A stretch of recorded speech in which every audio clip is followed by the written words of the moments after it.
All right, welcome.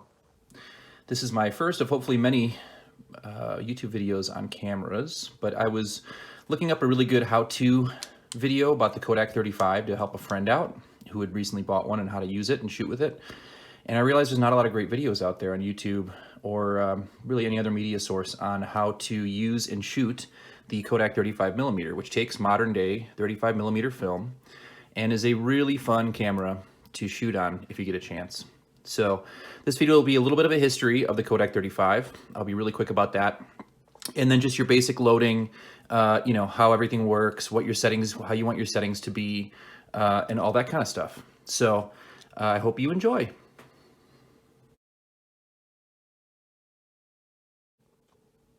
Okay, quick little history of the Kodak 35. So this particular style, Kodak 35, was really only manufactured between 1938 and 1945. A couple of subtle differences on the models. You had two different civilian model types. One is this model here, which came with a lowest f-stop of 5.6 and a 50mm lens. And another model was the lowest f-stop of 3.5 and a 51mm lens. We also, during the wartime, so 1940, I believe 41 through 45, Eastman Kodak also made the military a Kodak 35 called the PH-324, seen here. Now this had a lowest f-stop of 4.5 and had a 51mm lens, and specifically designed to kind of catch more of the scenery overseas for the military purposes. We'll go into that a little more later. But what I really want to talk about is the first model. So this is really the 1938 pattern model Kodak 35. The earlier patterns had these bakelite wheels on top and a black rangefinder. As time went on, these were replaced with metal turn wheels back here, as well as a lighter silver rangefinder. This first model is probably my favorite, and so we'll go pretty in depth on how to use this guy relatively well. And then we'll go over the PH-324, which is more similar to your 1939, 1940, 1941 model Kodak 35s in terms of their operation, but we'll hit that next.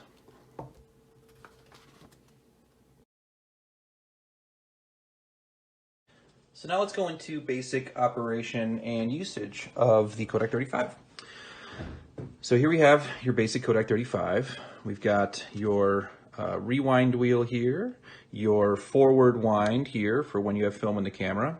We've got your focus finder, which you look through that to get your image that you're gonna be taking a picture of. You have your lens. We've got your f-stop down here. You've got your speed setter up here for the speed of the shutter. And then you have your distance right here. You can kind of see, well, let me get some better light. Infinity, 50 feet, 25 feet, 15 feet, 10 feet, 8 feet, that sort of thing. It's all kind of just basic judgment. You can get a measuring tape out and really measure it if you want to get some excellent pictures. I usually just kind of wing it. I figure, oh, I'm about 6 feet from this person, and it takes relatively good photos.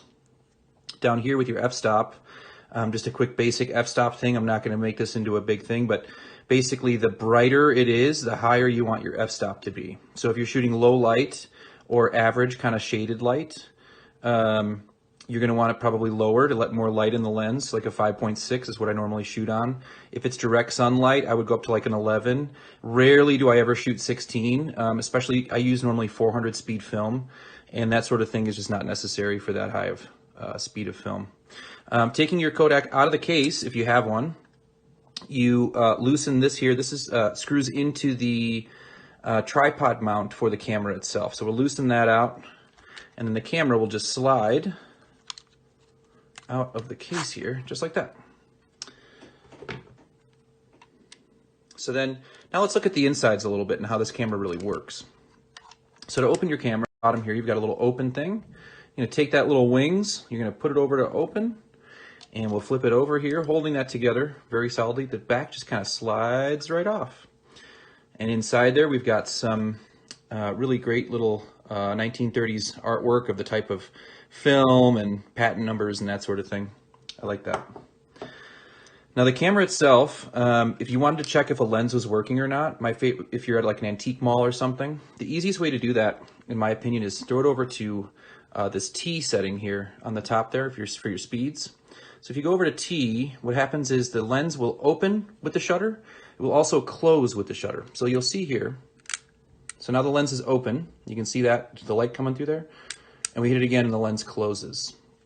Another way to test is, if you're on, let's say 100 or something, you can just look through the back of the camera here and you'll see the lens open and close really quick like that.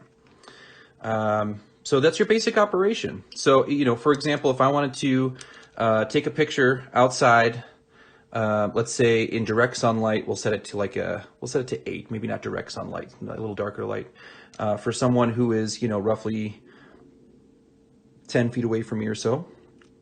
I'll leave it on 100 speed. That's what I normally shoot on with 400 film, especially outdoors. It seems to work every time. You're going to point at your subject. Here's your shutter, right? You're going to aim it at the person. You're going to hit the shutter. Boom, picture taken. Try not to move it too much when you're hitting the shutter. That is the one kind of flaw about these, is I tend to hit it like that and then the pictures come out a little blurry. So that is about the basic workings of the camera itself and how to take photos. Let's show you how to load some film. So back in the day, your 35mm would come in very similar to what is nowadays 35mm cartridges, but here is a 1943 Eastman Plus X refilled can of film. We're not going to use this for purposes of demonstration right now, but just to get an idea, modern film canisters.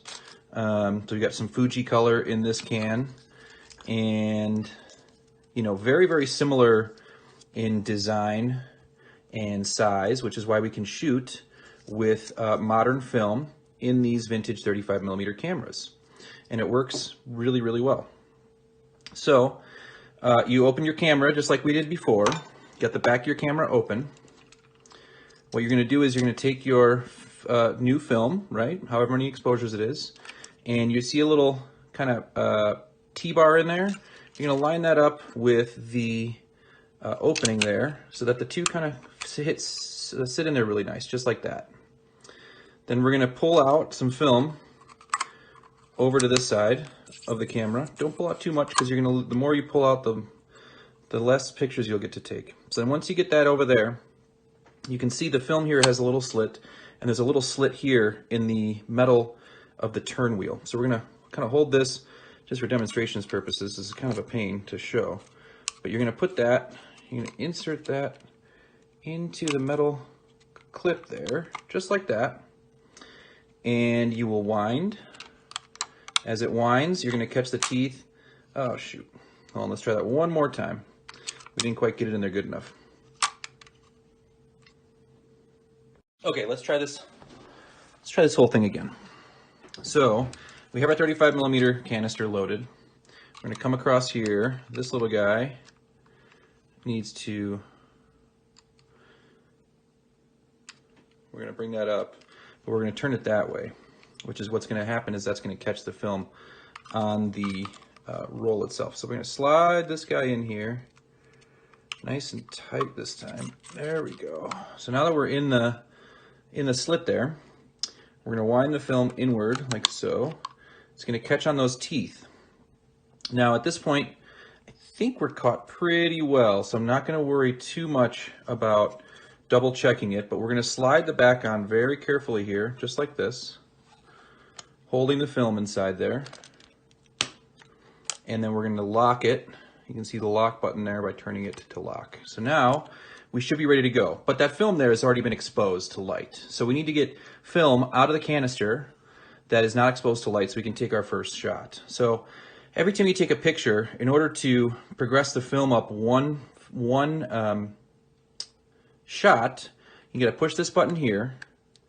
That releases the turnstile here. You're going to wind it until you hear that button click. I guess it doesn't click, it just stops. Now you're ready to start taking photos. And so every time you take a photo, you got to hit this and turn. Now I'm not taking pictures right now, so I'm not going to waste this film, but just for all intents and purposes, That's what you'll do.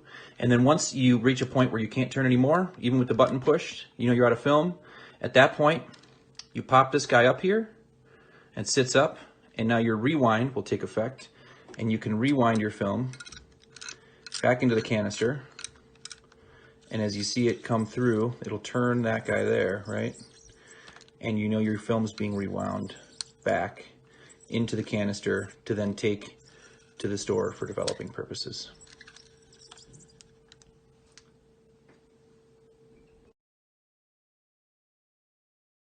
Now let's talk about the PH-324 and some subsequent later model cameras. So if you look at this, the design is obviously much bulkier. You've got a lot more going on here, right? So you also have a timer here. So you bring this down. That's your self timer for the camera. Your f-stops are a little more varied here, and your distances a little more varied as well. Actually, they're exactly the same. But there's these little red ones, which I think is, I'm not sure what the red means exactly. It could be a primary setting, a main setting, that sort of thing. Essentially, the camera does work the same. In order to change your speed, though, you have a little ring here. To change your distance, you're going to set right there. And to set your f-stop, you've got that down here. Obviously, with a 4.5, you'll be able to take even lower light photos than you would be able to with the 38 model over here. But essentially, the camera works the same. You still got your button here to wind. Your shutter is still right here. The only big difference between these later model Kodaks and the Kodak 1938 model that I started with over here is that the mechanism inside actually charges the shutter. So whereas these ones, the shutters kind of charge themselves. And by that I mean every time you hit the shutter, just the action of the shutter going back up recharges the shutter for another picture. And so ultimately you can take it, you could double expose if you wanted to. You could, which actually happens a lot by accident, I'm sure.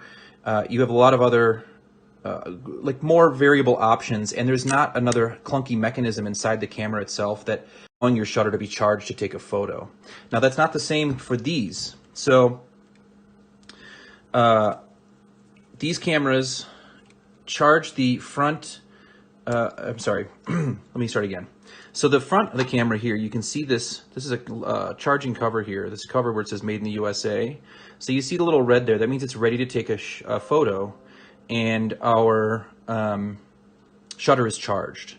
Now that happens by the film literally coming across these teeth right here and rotating this portion of the camera. And there's a mechanism inside of this that then corresponds back through this to then recharge the shutter for every photo.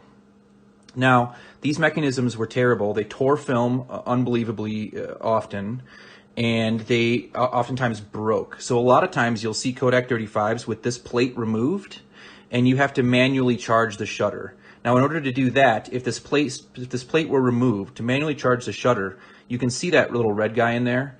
When you take a photo, it goes over to the side. We'll do really quick. So you can see it slides this way. All you have to do is take it with your finger, move it over, and you're ready to go.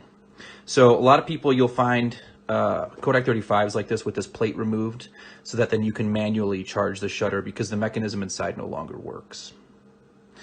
Other than that, the camera is all basically essentially the same, functions essentially the same, and is really, really a lot of fun to take pictures with. So there you have the PH-324, which is, like I said, similar to later model Kodaks. Okay, last but not least, I just want to show you some photographs I've taken on both my Kodak 35. This is my grandfather's 1938 Kodak 35, and then I've taken some photos also on my PH-324 here. This is with my grandfather's Kodak 35. You can see this is kind of a darker lighted situation, so we got some, you know, not the best lighting. This is direct sunlight. This was with the lowest f-stop on that, which is 5.6. In slight shade, direct sunlight. You can see the pictures are really, really great. You get a great tone to them. We do living history events a lot, and so taking pictures of vehicles or, you know, weapons or people, they all turn out really, really great. And it's a great way, especially when doing living history, to be able to take real photos of people and get them turned out. And I mean, they look like nothing that a modern camera can do. They're very, very much so shooting with vintage cameras is one of my favorite things to do for living history, because the pictures are just far and beyond better than just about anything else you can get in terms of quality, and gives you that like vintage, authentic feel. Also, they did have color film back in the day. Don't feel like you can only shoot back in black and white, especially if you are doing living history. These are some pictures I took with my PH-324. You can see my daughter there wearing my Kodak 38. I'm sorry, my 1938 Kodak 35. A little bit out of focus there, but so this is also direct sunlight. I believe that was an f-stop 8 on my PH-324. Maybe a little too washed out, so I could have gone a little darker. But like I said, you know, it's great for doing all sorts of pictures of just about anything out there. You know, once you have your range down and your distance down, and you figure out exactly, you know, how the camera works best for you and how you like to take your photos, you'll learn as you progress. And oh, here's the plutonium horse. Anyway, I think that about wraps me up. I might do another one quickly on something else coming up soon, but keep looking at my channel. Thanks for watching, and have a great day.